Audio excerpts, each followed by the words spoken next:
সাল্লাল্লাহু আলাইহি ওয়াসাল্লামের জন্মের আগেই তার বাবা চলে যান, ইতিম মুহাম্মদ সাল্লাল্লাহু আলাইহি ওয়াসাল্লাম। তার মা আমিনা 6 বছর বয়সে ইন্তেকাল করেন। সিচুয়েশন বুঝতে পারছেন? 6 বছর একটা বাচ্চার বাবাও নাই মাও নাই। তার দাদা আব্দুল মুত্তালিব তাকে সাথে রাখেন, খুব আদর করেন, খুব মহব্বত করেন, যেখানে যান সাথে করে নিয়ে যান।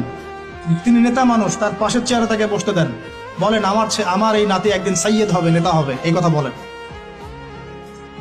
তিনি ইন্তেকাল করলেন 8 বছর বয়সে। তারপরে দায়িত্ব পেলেন চাচা আবু তালেব। নাম কি? এই 8 বছর বয়স থেকে নিয়ে নবী সাল্লাল্লাহু আলাইহি ওয়াসাল্লাম নবী হয়েছেন 40 বছর বয়সে, আর মক্কায় ছিলেন 13 বছর, প্রায় 53 বছর। প্রায় 53 বছর পর্যন্ত, 8 থেকে 53 বছর পর্যন্ত, এই যে লম্বা সময় চাচা আবু তালেব নবী সাল্লাল্লাহু আলাইহি ওয়াসাল্লামকে পাহাড়ের মতো প্রোটেক্ট করেছেন, পাহাড়ের মতো। পাহাড়ের পিছনে আপনি দাঁড়ালে কি বাতাস লাগবে? এভাবে তিনি প্রোটেক্ট করেছেন নবী সাল্লাল্লাহু আলাইহি ওয়াসাল্লামকে। তার সন্তানদেরকে যা খাওয়াতেন তার চেয়ে ভালোটা নবীকে খাওয়াতেন সাল্লাল্লাহু আলাইহি ওয়াসাল্লাম।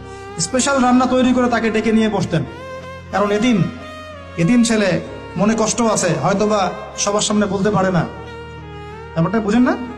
তিনি এইভাবে ট্রিট করতেন। এমনকি নবী হওয়ার পরে আল্লাহর নবী সাল্লাল্লাহু আলাইহি ওয়াসাল্লামের বিরুদ্ধে পুরা সমাজ চলে গেল। কেউ গালি দেয়, কেউ বলে সাহের, কেউ বলে কাযযাব, কেউ বলে ফারিকুল জামাআহ। মানুষ গালি গালাজ শুরু করলো, নিন্দা গীবত তহমত শুরু করলো, অর্থনৈতিক বয়কট শুরু করলো, সামাজিকভাবে বয়কট করা শুরু করলো।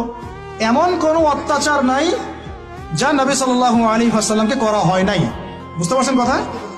এইরকম একটা সিচুয়েশনেও চাচা আবু তালেব তিনি বলছেন, তারা তোমার দিকে আসতে পারবে না দলে দলে যতদিন আমি আবু তালেব দাফন হচ্ছি না মাটির তলে। কথা বুঝতে পারছেন? তারা তোমার দিকে আসতে পারবে না দলে দলে যতদিন আমি আবু তালেব দাফন হচ্ছি না মাটির তলে। এইরকম মানুষ চাচা আবু তালেব। মানে আমরা যারা এখানে উপস্থিত আছি, বাংলাদেশে 16 কোটি মুসলমান, সারা বিশ্বের যে এত কোটি মুসলমান, তার মধ্যে বেশিরভাগ মানুষ, এই বেশিরভাগ মানুষকে যদি আপনি এক পাল্লায় রাখেন, চাচা আবু তালেবের অবদানটাকে আরেক পাল্লায় রাখেন, ওই পাল্লা ভারী হবে ইনশাআল্লাহ। কিন্তু শেষ পর্যন্ত চাচা আবু তালেব কালিমা লা ইলাহা ইল্লাল্লাহ করতে পারলেন না। কথা কি বুঝতে পারতেছেন ভাই? নবী সাল্লাল্লাহু আলাইহি ওয়াসাল্লাম বারবার বলতেছেন, চাচা খালি একটাবার কালিমা পড়েন, আমি আল্লাহর কাছে আপনার জন্য সুপারিশ করব, আমি আপনাকে জান্নাতে নিয়ে যাব, আমি আপনাকে জান্নাতে নিয়ে যাব। চাচা খালি একটাবার সাক্ষ্য দেন, শাহাদা দেন, হলো না। হাদিসের মধ্যে আসছে চাচা আবু তালেবকে জাহান্নামের সবচেয়ে উঁচু স্থানে রাখা হবে, যেখানে তার পায়ের গোড়ালি বা টাকনু পর্যন্ত আগুনে পুড়বে। এতেই তার মগজ টকবক করে ফুটতে থাকবে, নাউযুবিল্লাহ। নবী সাল্লাল্লাহু আলাইহি ওয়াসাল্লাম বলছেন, আমি যদি না থাকতাম তাহলে আমার চাচাকে আরো নিচে রাখা হতো। এত কিছু করার পরেও ইসলাম কবুল না করার কারণে এই অবস্থা হলো। এখন কি ভাই আপনি আমি বুঝতে পারছি যে আল্লাহ পাক যে আমাদেরকে বিনা জিজ্ঞাসাবাদ করেই মুসলিম পরিবারে জন্ম দিয়েছেন, আল্লাহ পাক আমাদের উপর কত রহম করেছেন, আমাদের কত কৃতজ্ঞতা স্বীকার করা উচিত।